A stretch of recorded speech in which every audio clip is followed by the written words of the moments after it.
E aí, pessoal? Tudo bem? Turma do nono ano.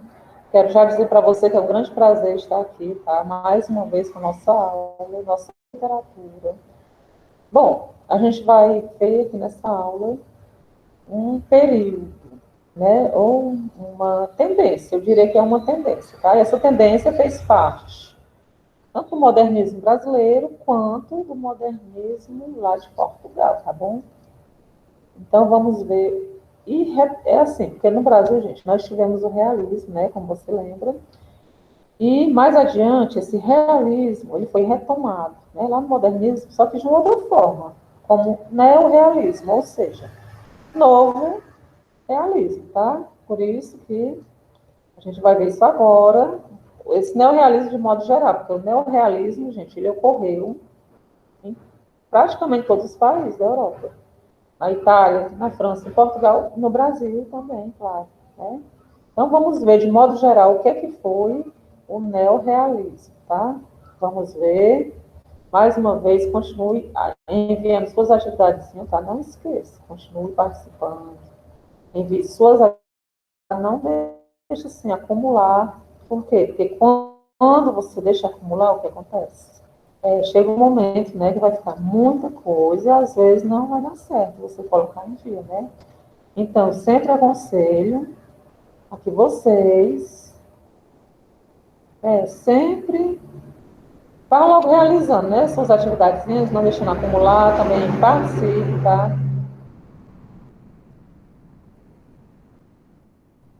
Participe dos nossos eventos, certo? Dessas competições aí mensais, dessa gincana, né? Todas as turmas, tá?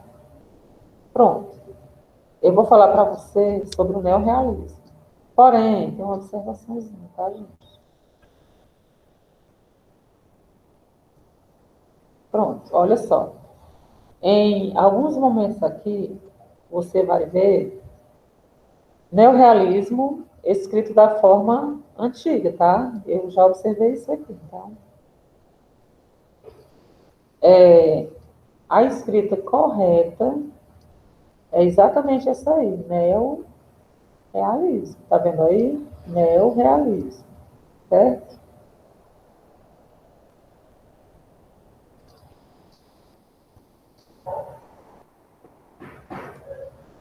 Com dois L's, né? Não é aquela escrita antiga, neo e realismo, não. Essa escrita aí está correta, tá? Você vai ver em alguns momentos daquela forma antiga, tá? Mas o correto é isso daí, viu? Com certeza. Neorrealismo. Vamos lá, então, começar. Pronto, ó, neorrealismo. O que foi esse neorrealismo? Lembrando, olha essa escrita. A escrita corretíssima é esta daí. Se você vê neo, tracinho, realismo, não é. É a antiga lá, né? Nova escrita é essa daí. Corrente literária surgida no Ocidente nos anos 30 do século XX, de influência italiana, que anexa alguns componentes da literatura brasileira, né? Ela tem origem, influência da Itália, nomeadamente a de denúncia das injustiças sociais do romance nordestino. Quer na poesia, quer na prosa, viu? Aí se assemelha aqui com o quê no Brasil? Com o regionalismo, né? Com o romance nordestino, aquele que denuncia o quê?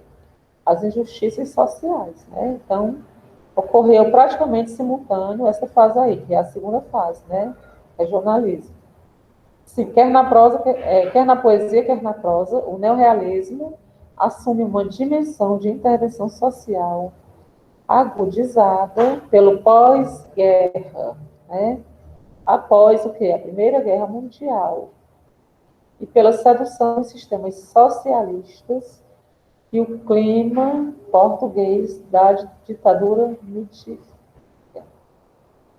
Gente, ó, neorrealismo surgiu após, né, a Primeira Guerra Mundial, já num período em que estavam tentando reconstruir tudo, né?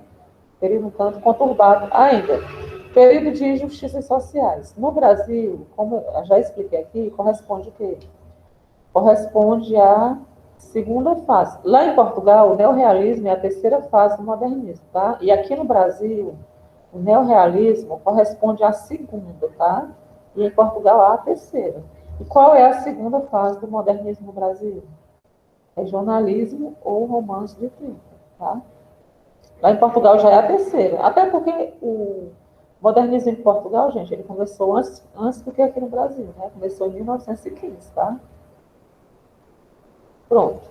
Em vez de aceitar a ideia de que o homem é um produto do meio, os neorrealistas preferem vê-lo como a visão dos neorrealistas em relação ao homem. É um produto de forças sociais, políticas e econômicas no contexto de uma sociedade em permanente evolução, como se o homem fosse um produto dessas forças, né? Sociais, políticas e econômicas, e que o homem está em plena evolução, ele pode mudar, ele não é um simples produto do meio, ele pode mudar esse meio, a visão dos neorrealistas, né? O autor neorrealista abdica do seu individualismo em prol dos interesses mais amplos das massas. Defendia as ideias de quem? Dos menos favorecidos, gente, a massa. Quem são as massas? São as pessoas menos favorecidas, né? Os trabalhadores, os proletários, né? Então, eles não tinham o individualismo, eles tinham uma visão ampla, né? De defender os interesses dos outros, né? Da sociedade, do povo em si, né? Da população, tá? Pronto. Como eu disse para você, ó, aqui no Brasil, o neorrealismo corresponde à segunda fase do modernismo, que é o romance de 30 ou regionalismo, no Brasil. Em Portugal, corresponde à terceira fase, tá? Isso em Portugal. Como era esse neorrealismo nesse período lá em Portugal? Movimento que combateu o fascismo e que defendeu uma literatura como crítica ou denúncia social, né? Aquela engajada de crítica social. Combativa, reformadora, a serviço da sociedade, extremamente próxima do realismo no Brasil, bem parecido, né? Daí advém da nomenclatura neorrealismo, né? Ou seja, o novo realismo, para alertar as pessoas e tirá-las da passividade, ou seja, para que tentava incentivar as pessoas a não aceitarem, gente, aquela situação, né, em que viviam, sendo injustiçadas, né? Então, tentava orientar as pessoas, não só lutava pelos interesses da população, mas tentava alertá-las, né? Tentando convencê-las que elas podiam mudar, né? De que elas tinham condições de lutar e mudar aquela situação deles, né? De pessoas menos favorecidas, exploradas, vivendo em desigualdade social, né? Bom, temos aqui os autores, né? Isso em Portugal, tá? Yves Redol, que eu vou aprofundar mais um pouquinho de estudo sobre ele, Manuel da Fonseca, Afonso Ribeiro, Joaquim Namorado, Mário Dionísio, Virgílio Ferreira, Fernando Namora, entre outros, né? Portugueses, tá? O primeiro citado aqui, Yves Redol, vou já falar para você sobre ele, já, tá? Vou aprofundar um pouquinho o estudo sobre ele. Pronto, aqui ainda sobre o neorrealismo, né? A arte como reflexo da sociedade. Refletir a sociedade. Não era uma arte voltada para si mesmo, era voltada para o outro, para a sociedade, né? A arte como instrumento de denúncia e de intervenção, né? O objetivo do neorrealismo era denunciar, né, as desigualdades, principalmente, e intervir, né? Fazer com que a pessoa mudasse sua postura, lutasse, né, pela igualdade. Era esse o grande interesse do neorrealismo, tá? Pronto, eu vou falar para vocês sobre... Pronto, aqui nós temos aqui, ó, escritores, né, de Portugal. Da primeira geração, Fernando Pessoa e Mário Sá Carneiro. Principal característica da primeira geração, comportamento iconoclástico, né? Aquela de devoção às imagens, né? Segunda geração é a presença ou presencismo, né? Temos os escritores Branquinho Fonseca, José Regis e João Gaspar Simões. E a terceira, a principal característica dessa fase é a arte pela arte, gente. Parece muito com o parnasianismo no Brasil, né? É fazer tudo o quê? Bonito, bem feito, né? No presencismo. A arte pela arte, a perfeição formal.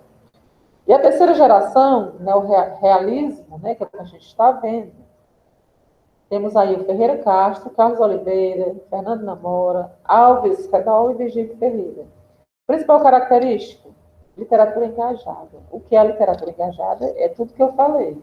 A luta para mudar a realidade da sociedade.